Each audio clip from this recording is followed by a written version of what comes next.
హరే కృష్ణ. అందరికీ భాగవతం క్లాస్ స్వాగతం.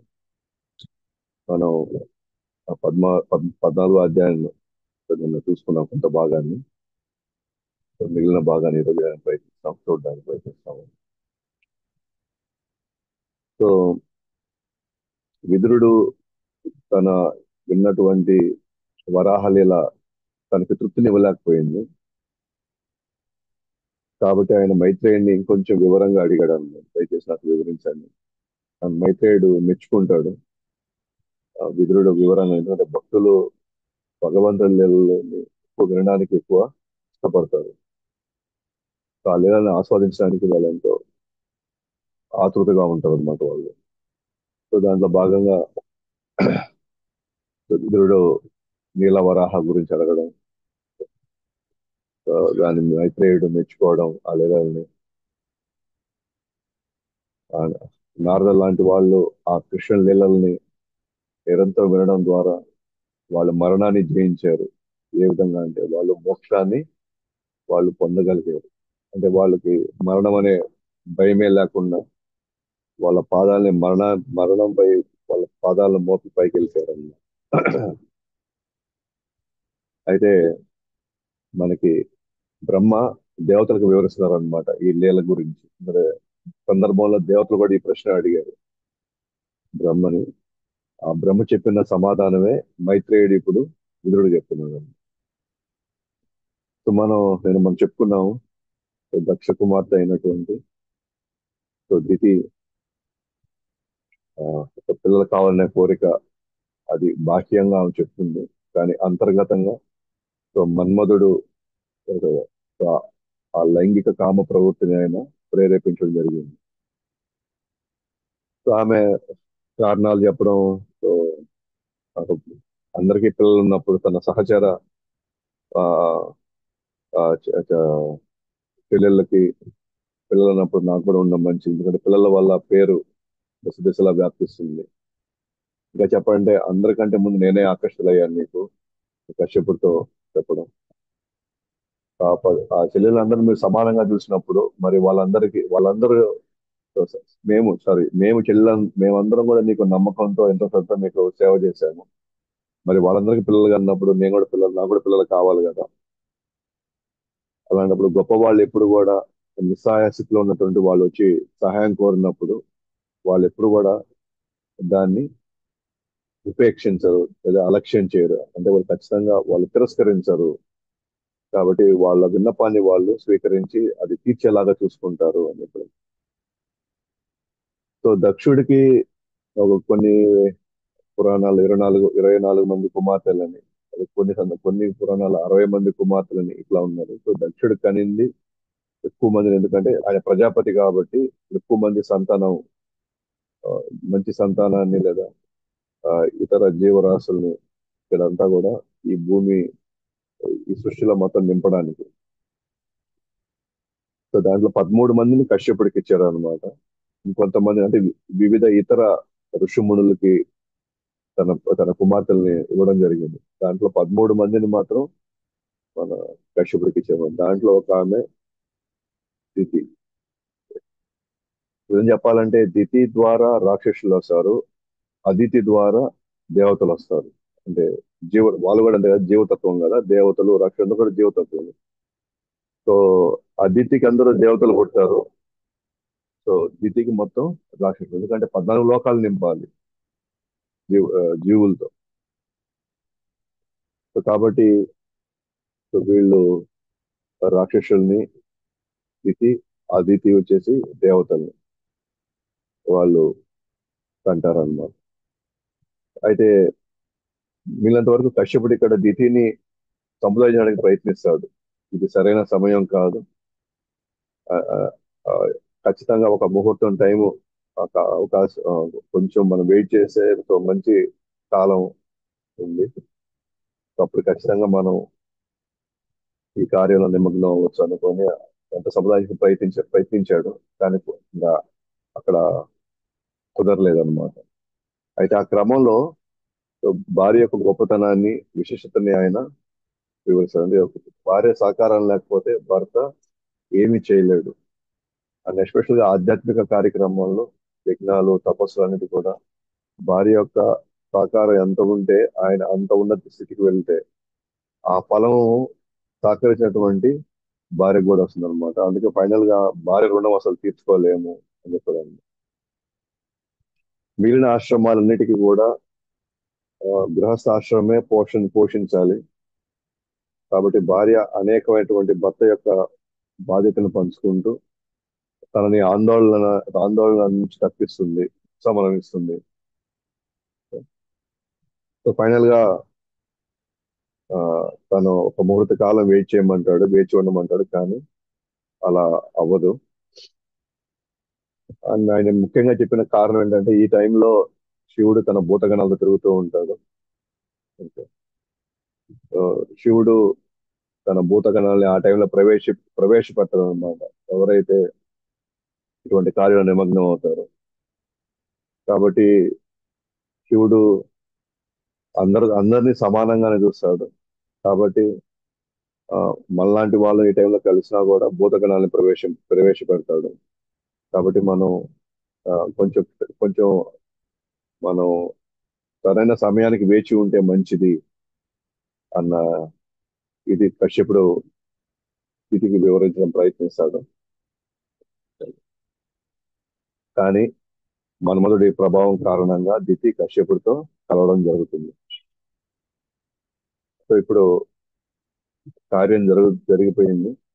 సో దితి అయిన తర్వాత పశ్చాత్తాపడుతుంది.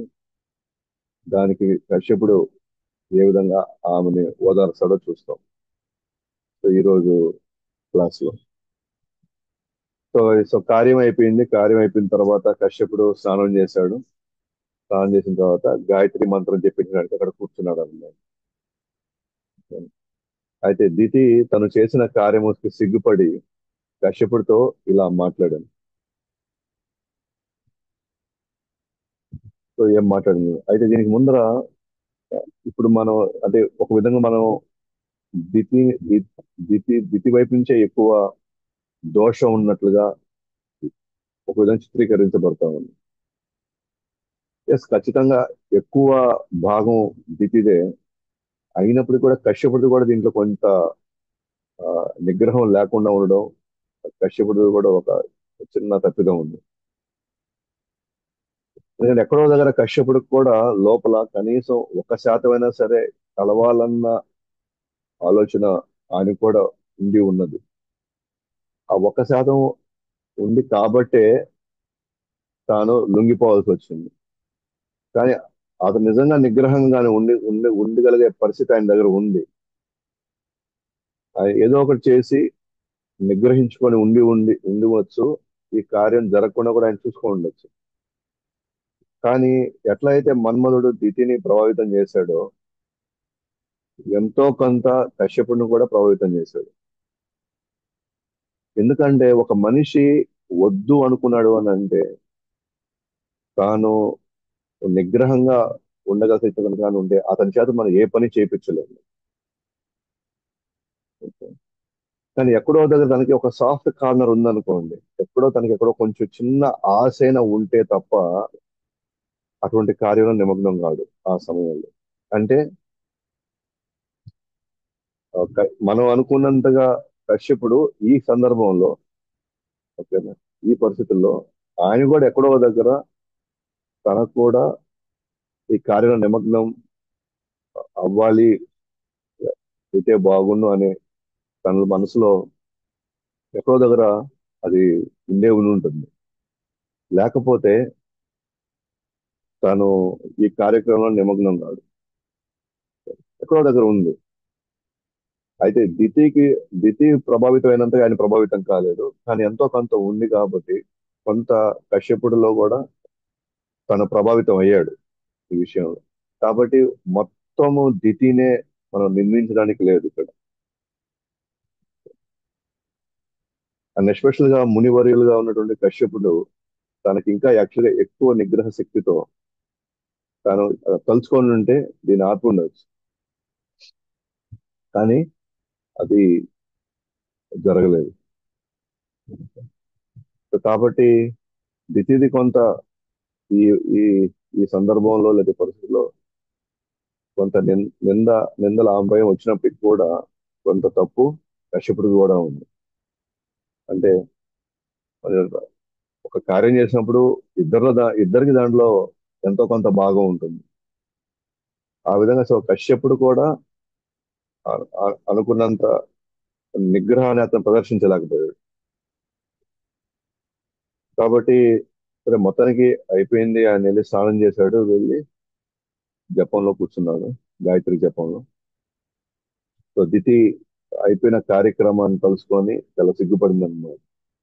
సో అంటే అది ఒక సరైన సమయం కాకుండా ఒక పక్క భర్త నివారిస్తున్నప్పటికీ కూడా నేను ఎందుకు ఈ సమయంలో ఇటువంటి కార్యం చేశానని ఆమె కొంచెం గిల్టీ ఫీలింగ్ ఆమెలో ఉంది. సిగ్గుపడుతూ ఉంది అన్నమాట. మనం కూడా చాలా సందర్భాలు మనం చూస్తున్నాం కదా, ఇది కామ క్రోధ మోహ మద మత్సరాలు.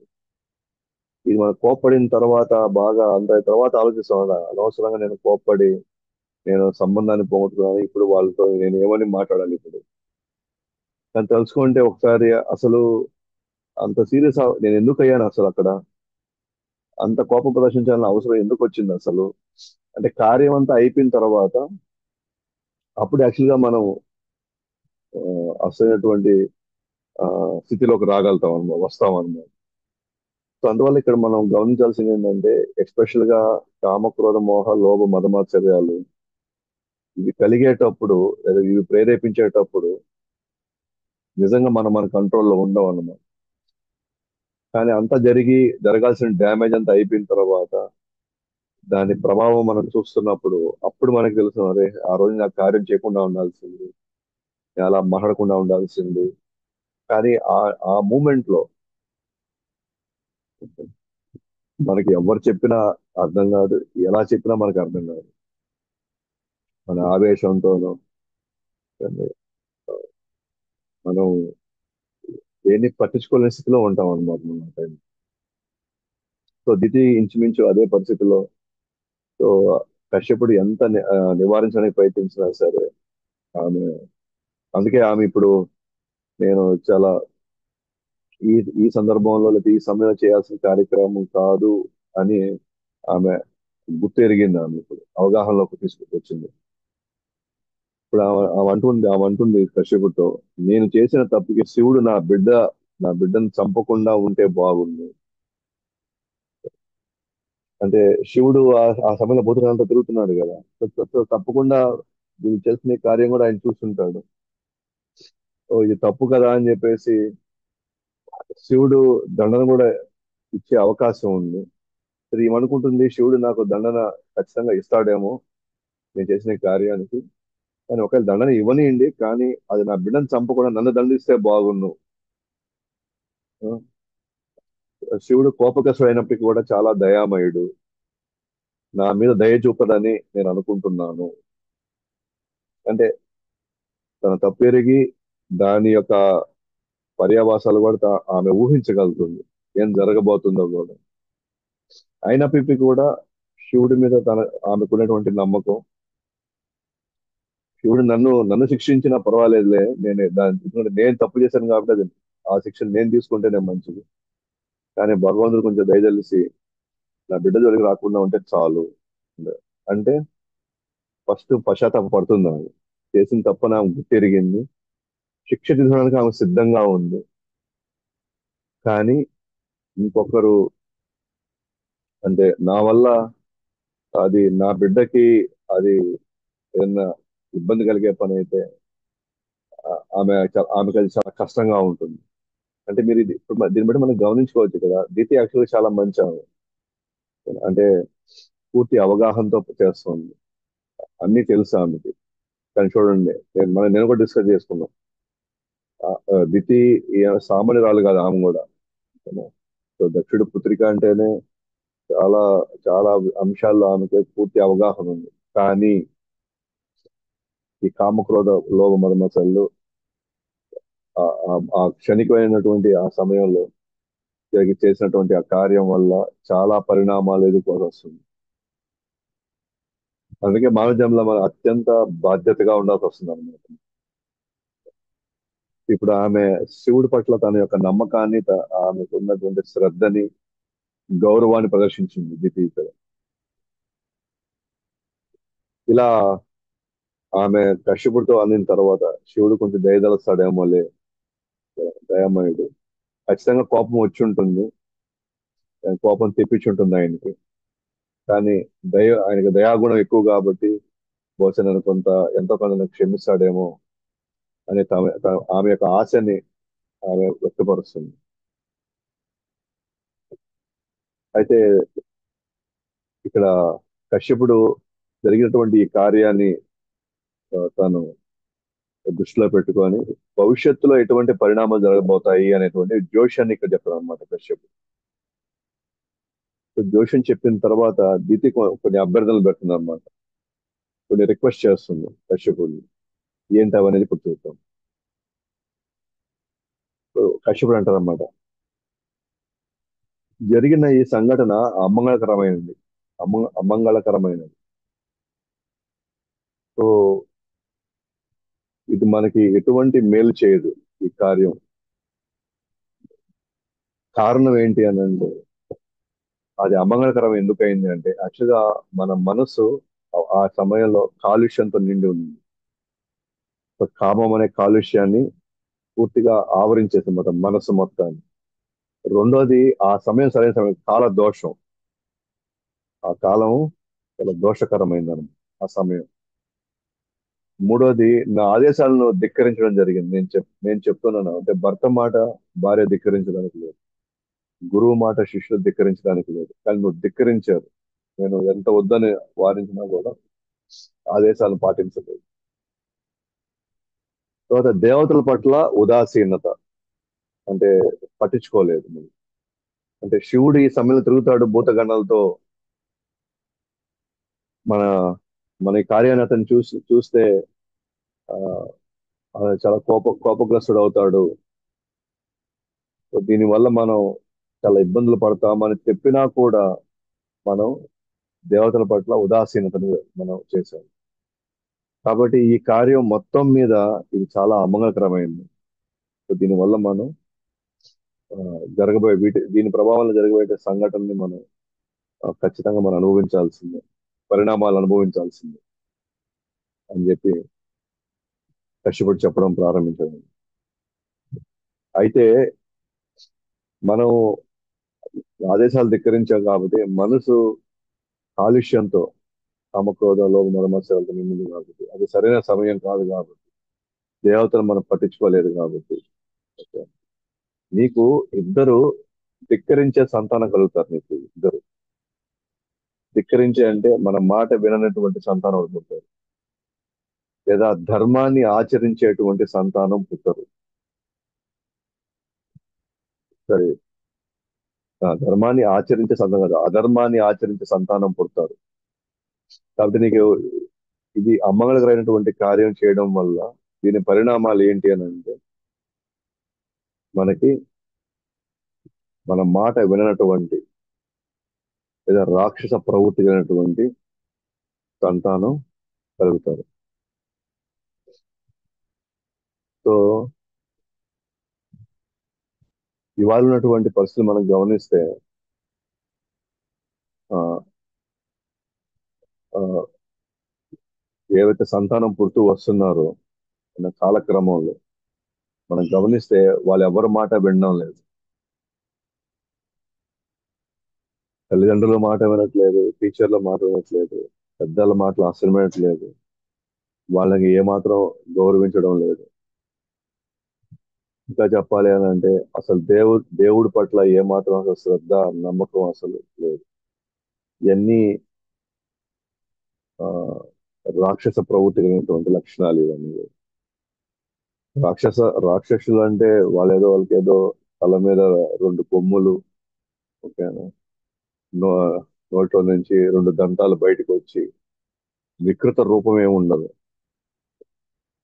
సో రాక్షస ప్రవృత్తి అంటే అందరిలాగా ప్యాంట్లు షర్ట్లు పెద్ద పెద్ద చదువులు చదువుతారు భౌతికంగా, కానీ లోపల మాత్రం పెద్దల్ని ఏమాత్రం పట్టించుకోకుండా, మాట వినకుండా, వాళ్ళని అగౌరవపరుస్తూ వాళ్ళు ఇష్టం వచ్చినట్టుగా వాళ్ళకి ఏది అనిపిస్తే అది, ఏది తోచితే అది చేయడం, అలాంటి సంతానం వస్తున్నారు అని అంటే, అలాంటి సంతానం ఇప్పుడు రాబోయే పరిస్థితుల్లో జరుగుతున్నాయి అని అంటే మనం అర్థం చేసుకోవచ్చు ఏంటంటే, సో భార్యాభర్తలు కలుసుకునేటువంటి సమయాలు కావచ్చు, లేదా వాళ్ళు కేవలం కామం తీర్చుకోవాలన్న ఒకే ఒక ఆలోచనతో కలవడం కలవడం వల్లనే ఈ సంతానం అంతా ఈ పద్ధతిలో, రాబోయే సంతానం కూడా ఇంకా ఇంతకంటే ఇంకా ఘోరంగా ఉండబోతున్నారు.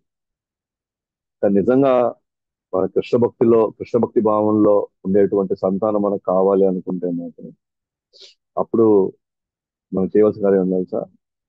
ఏ రోజైతే వాళ్ళు అంటే ఇస్కాన్ లో ఇది పాటిస్తారు అనమాట. ఏంటంటే, సో భార్యాభర్తలు ఈ రోజు కలవాలి అనుకుంటే ఆ రోజు ఇద్దరు కలుసుకొని 64 మాలలు జపం చేస్తారు. నిరంతరం వాళ్ళు కృష్ణ భక్తి భావంలో ఉంటారు. ఆ భావంలో ఎప్పుడైతే కలుస్తారో అప్పుడు వాళ్ళ కడుపులోకి వచ్చేటువంటి జీవుడు భక్తుడు అంటే గత జన్మలో ఎవరైతే భక్తి చేసుకొని కొంతవరకు ఆ, ప్రగతి చెందిన వాళ్ళని మళ్ళీ భగవంతుడు వాళ్ళకి ఇంకొక అవకాశం ఇవ్వడానికి ఇటువంటి గర్భాల్లోకి ప్రవేశపెట్టారు అన్నమాట. బాగుంటుంది. అంతేగాని సమయం అనే సందర్భం లేకుండా కేవలం ఆ కామ ప్రవృత్తితో ఆ భావంలో చేసేటువంటి కార్యంలో ఏమవుతుంది అని అంటే, రాక్షస ప్రవృత్తి గలటువంటి జీవుల్ని లోపలికి ప్రవేశపెట్టడం అన్నమాట. సో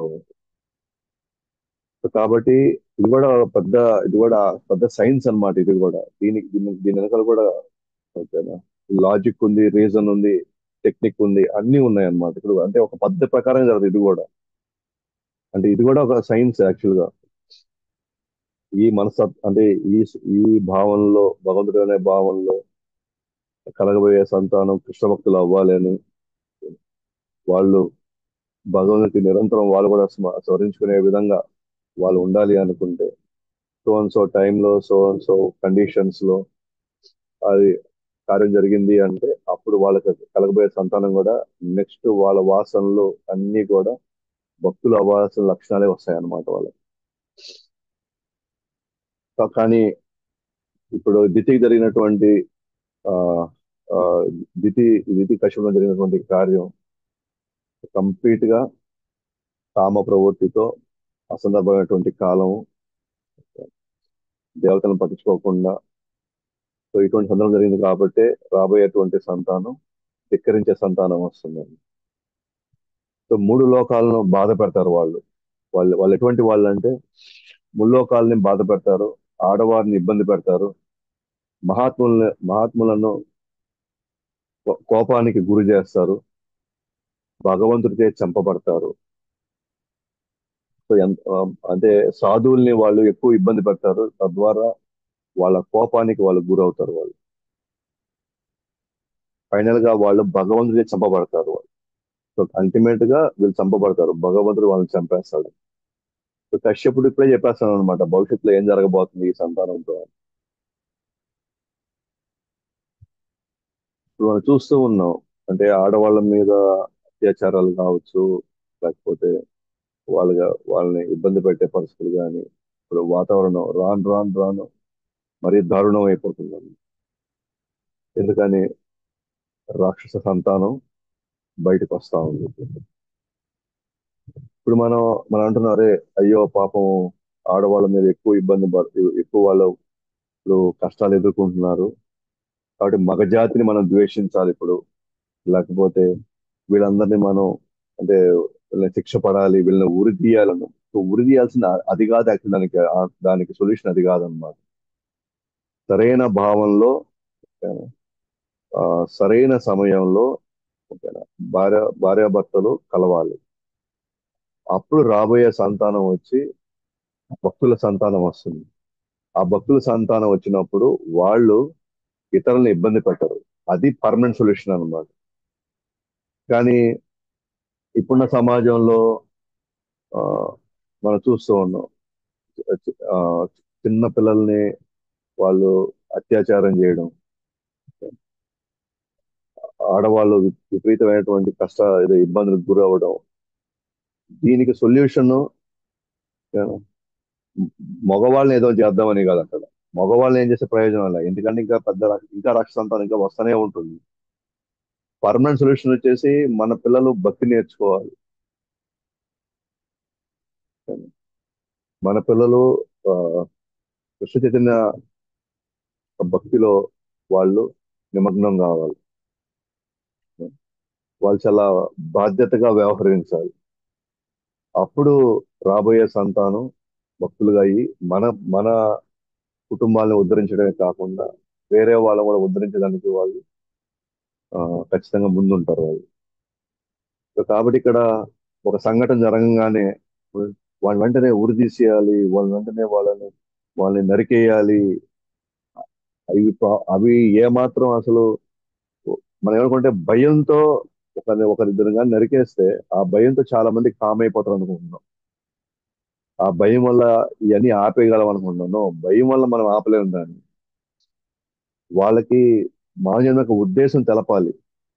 వాళ్ళు రావడానికి గల కారణం ఏంటి, ఆ, వాళ్ళు దీని నుంచి బయటపడడానికి కావాల్సినటువంటి పరిష్కారాలు ఏంటి, దానికి భక్తి మాత్రమే పరిష్కారం అనే పాయింట్ వాళ్ళకి తెలియాలి, అర్థమయ్యేటట్టు మనం చెప్పాలి. అందుకే ఇక్కడ మనం కృష్ణ భక్తి భావన అంటే మనం ఒకరే బాగుంటే సరిపోదు, మన చుట్టూ ఉన్న సమాజం బాగుంటేనే, ఇక్కడ పరిస్థితులు బాగుంటేనే మనం భక్తి చేయగలుగుతాం. మన వరకే మనం భక్తి చేసేసుకొని మన వరకు చాలు చాలు, అందుకంటే ఇప్పుడు మనం ఏం చేయలేం అనుకుంటే మనం ఎటువంటి సమాజంలో ఉన్నామంటే మనం గమ్ముకున్నా సరే వేరే వాళ్ళ మన చేత ప్రశాంతంగా మన కార్యాన్ని చేయనీరు. కాబట్టి మనం ఇతరులను కూడా ప్రభావితం చేసి వాళ్ళు మనల్ని ఇబ్బంది పెట్టకుండా స్థితికి మనం తీసుకెళ్ళాలి. సో అల్టిమేట్ గా ఇక్కడ మనం చూస్తే కనుక దితి సంతానం చాలా రాక్షస సంతానం, ఇద్దరు పుట్టబోయే వాళ్ళు రాక్షసులు పుట్టబోతున్నారు. అంతిమంగా వాళ్ళు భగవంతుడితే చంపబడతారు. ఇవన్నీ వినేటువంటి దితి అభ్యర్థించింది అనమాట. ఏమనంటే భగవంతుడిచే నా కుమారుడు చంపబడడం మంచిదే. భగవంతుడి చేతిలో చంపడం కూడా అంత ఈజీ, అంత భాగ్యం కలగాలి. భగవంతుడు చంపడం కూడా మంచిదే, నాకే ఇబ్బంది ఏం లేదు. నేను చేసిన తప్పుకి నేను ఇప్పుడు దాని శిక్షని అనుభవించాల్సింది. సో భగవంతుడిచే నా కుమారుడు చంపబడడం మంచిదే. ఎంతమందికి అదృష్టం ఉంటుంది భగవంతు చేతులు చావడానికి. ఇక్కడ భగవంతుడి చేతులు చనిపోతే వాళ్ళకి మోక్షం వస్తుంది. కానీ బ్రాహ్మణ భక్తులు మాత్రం వాళ్ళు శపించబడకపోతే చాలు. బ్రాహ్మణుల శాపానికి మాత్రం వాళ్ళు గురి కాకూడదు. చూడండి, భగవంతు చంపినా పర్వాలేదు అనుకోండి, కానీ బ్రాహ్మణులు మాత్రం శపించకూడదు, భక్తులు శపించకూడదు. ఎందుకంటే మనకి ఏం చెప్పాడు, వీళ్ళు మహాత్ములను కోపానికి గురి చేస్తారు అని కశ్యపుడు చెప్పాడు. తర్వాత భగవంతుడే చంపబడతాడని చెప్పాడు. ఆమెకు ఓకే అయిపోయింది, భగవంతుడు చంపబడ్డా అందుకంటే అదృష్టం ఉంటుంది, పర్వాలేదు చంపినా పర్వాలేదు. కానీ ఆమె కోరుకుంది మాత్రం భక్తులు శపించకపోతే చాలు. ఎందుకంటే భక్తుడి యొక్క శాపము చాలా పవర్ఫుల్ అన్నమాట. దాన్ని భగవంతుడు కూడా దాన్ని ఆపలేడు. అందుకే ఇక్కడ కూడా మనం చెప్తున్నాం, భక్తుల సాంగత్యంలో భక్తుల్ని మనం ఎక్కువ ఇబ్బంది పెట్టకూడదు, వాళ్ళని అవమానించకూడదు, వాళ్ళని మనకి ఇష్టం వచ్చినట్టుగా ఏది పడితే అది అని మనం ఆ, ఏమంటారు, మనం ఆనందపడకూడదు అక్కడ. అందువల్ల మనం చాలా, అందుకే భక్తుల సాంగత్యంలో ఒక విధంగా కత్తి లాంటిది అనమాట. మనం వినయ విధేయతలతో అందరికీ సహకరించే పరిస్థితిలో ఉన్నామా, దాంట్లో మన భక్తిలో అత్యంత అంత స్థాయికి చాలా శీఘ్రంగా చాలా త్వరగా వెళ్ళిపోతాం. కానీ మనం ఇబ్బంది పెట్టి మనం ధిక్కరించి వాళ్ళని అవమానించే పరిస్థితులు కానీ ఉన్నాయనుకోండి, అదే కత్తి మన భక్తిని నాశనం చేయగలుగుతుంది. భక్తులు కానీ అసంతృప్తి పడ్డారు అని అంటే మన భక్తిలో చాలా కష్టం ఎదగడం ఉంది. అండ్ చివరిగా ఇప్పుడు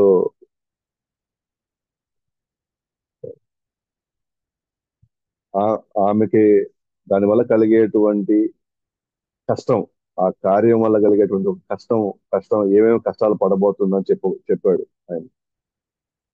కానీ దానివల్ల ఇంకో ఒక మంచి మంచి న్యూస్ కూడా చెప్పాడు అనమాట. మంచి వార్త కూడా చెప్పాడు. ఇప్పుడు చెడు వార్త చెప్పాడు. ఇప్పుడు రాక్షస సంతానం పుడతారు, వాళ్ళు అందరిని ఇబ్బంది పెడతారు, అంతిమంగా భగవంతు చేతిలో చనిపోతారని చెప్పారు. సో దితికి కష్టమే, ఎట్లయినా రే సంతానం, ఇట్లాంటి సంతానం రాబోతుందా, భగవంతుడు చంపుతాడా అంటే, భగవంతుడు చెప్పినా కూడా తల్లి మనసు కొంచెం లోపల కొంచెం ఇది ఉంటుంది కదా, "ఏ, నా బిడ్డలు చంపబడుతున్నారు అని." కానీ అట్ ద సేమ్ టైమ్ ఆమెకున్న కొన్ని మంచి లక్షణాల రీత్యా ఆమెకు ఒక మంచి వార్తలు కూడా ఇప్పుడు ఆమె వింటుంది అనమాట. కశ్యపుడు నోటి నుంచి. ఎందుకంటే కశ్యపుడు జోషిని చెప్తున్నాడు భవిష్యత్తులో ఏం జరగబోతుంది.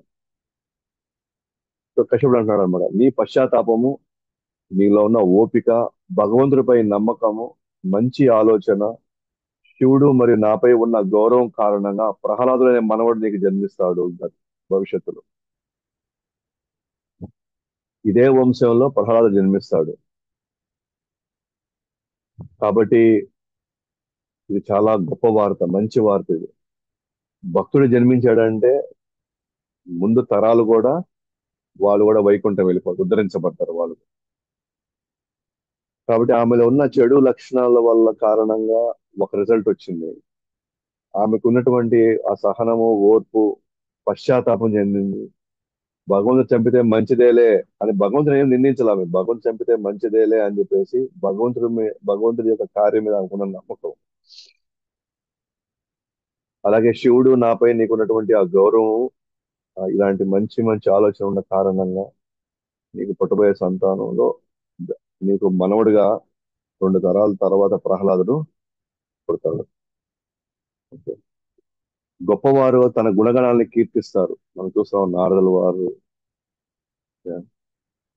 ఆ, ప్రహ్లాదుని కీర్తిస్తాడు. తన శిష్యుడే అయినప్పటికీ కూడా శిష్యుడిని గొప్పగా కీర్తిస్తాడు అన్నమాట నారదుడు గారు. ఆయనపై పూర్తిగా ఆధారపడిన భక్తుడి పట్ల భగవంతుడు తృప్తి చెందుతాడు. కావున ప్రతి ఒక్కరూ అతని పట్ల తృప్తి చెందుతాడు. సో ప్రహ్లాదుడు పూర్తిగా భగవంతుడి మీద ఆధారపడిపోయాడు కాబట్టి మనం చూసాం. ఆయన అఫ్కోర్స్ ఇదంతా మనకి 7వ స్కందంలో వస్తుంది మళ్ళీ. భగవంతుడిపై పూర్తిగా ఆధారపడిపోయాడు. వాడిని అనేక రకాల శిక్షలు వేస్తున్నా కూడా, దండలు ఇస్తున్నా కూడా ప్రహ్లాదుడు చాలా హ్యాపీగా దాన్ని స్వీకరిస్తున్నాడు.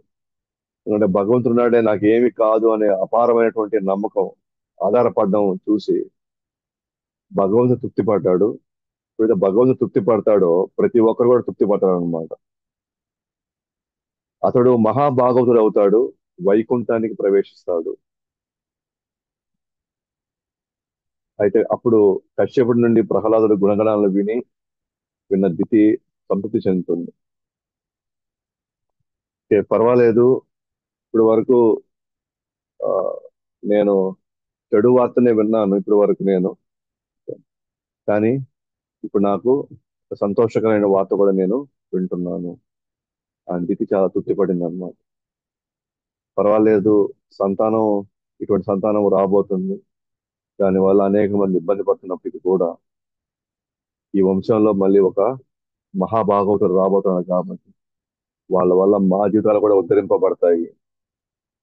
సో మేము కూడా వైకుంఠానికి వెళ్ళే అవకాశం మాకు దొరుకుతుందని నాకు తృప్తిపడింది. సో గొప్ప వాళ్ళు గొప్ప సంతానాన్ని కనాలి. ఆ గొప్ప సంతానం వల్ల ప్రయోజనం ఏంటి అంటే 21 తరాలు వంశంలో ముందు రాబోయే తరాలన్నీ కూడా వారికి వైకుంఠం తీసుకెళ్లేటువంటి అవకాశాలు ఆ ఒక్క సంతానం ఇవ్వగలుగుతుంది. అందుకనే ఆ గృహస్థాశ్రమం కావచ్చు, గృహస్థాశ్రమం నుంచి వచ్చేటువంటి సంతానం కావచ్చు, వాళ్ళు లోకాలను ఉద్ధరించగలుగుతారు వాళ్ళు.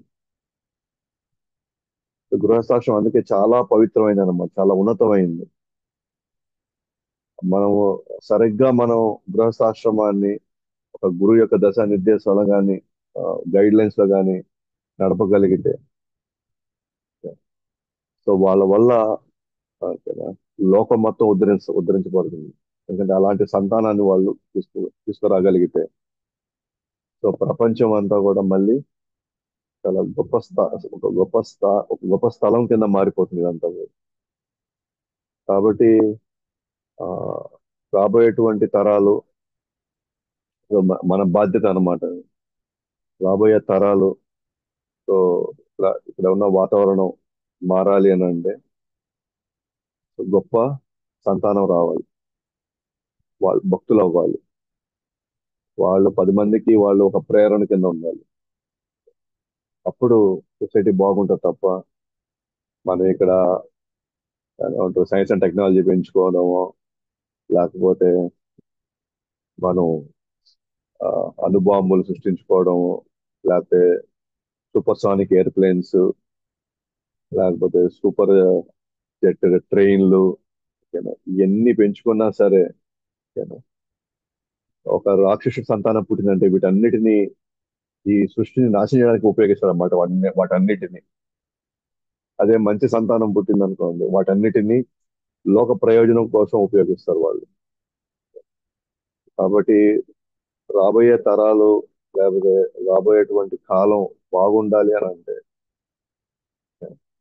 సో గృహస్థాశ్రమం చాలా పటిష్టంగా ఉండాలి.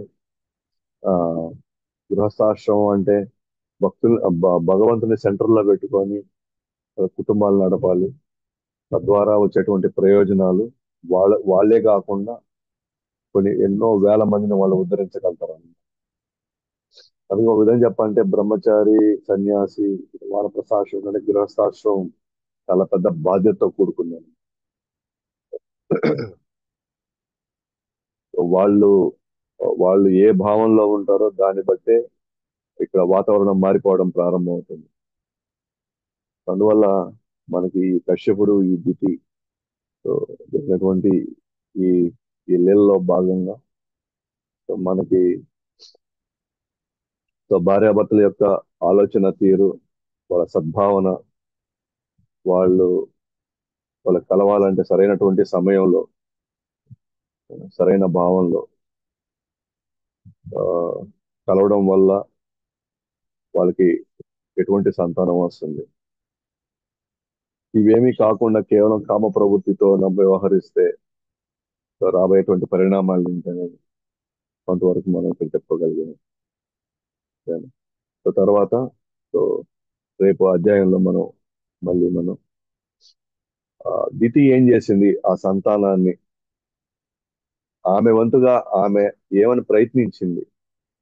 ఓకే, ఆ సంతానం బయటికి వస్తే ఖచ్చితంగా ఇదంతా కూడా వాళ్ళు చాలా చాలా మందిని కష్టపెడతారు, ఇబ్బంది పెడతారు అని ఆమె సంతానాన్ని బయటికి రానికుండా ఆమె గర్భంలోనే కొన్ని సంవత్సరాలు లోపలే పెట్టుకుంటుంది అనమాట.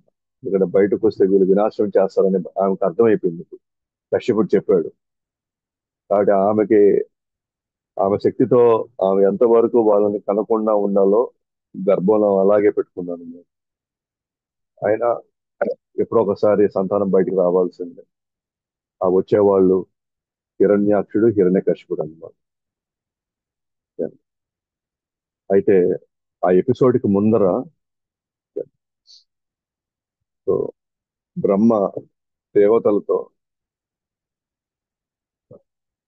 ఈ నలుగురు కుమారుల గురించి, వాళ్ళు వైకుంఠం వెళ్లితే అక్కడ వాళ్ళు జరిగిన జై విజయాలతో వాళ్ళు జరిగినటువంటి అవమానం గురించి, తద్వారా వీళ్ళు శపించడంతో ఆ జై విజయులు వాళ్ళిద్దరూ ఇప్పుడు ఈ హిరణ్యాక్షుడు, హిరణ్యకశిపుడుగా వాళ్ళు స్థితి యొక్క గర్భంలో వాళ్ళు వచ్చారు అన్నమాట. అది ఏంటి, ఎలాగా, ఆ ఆ వైకుంఠ వాతావరణం, ఆ జరిగినటువంటి ఆ సంఘటనలు, ఆ పరిస్థితులన్నీ కూడా సో రేపు చూస్తాం మరి. ఓకే, గ్రంథరా శ్రీమద్ భాగవతం కి జై, జగత్ శ్రీల ప్రభుపాద్ కి జై, అనంత కోటి వైష్ణవ వృంద की जय, युगधर्म हरिनाम संकीर्तन की जय, जय गौतम।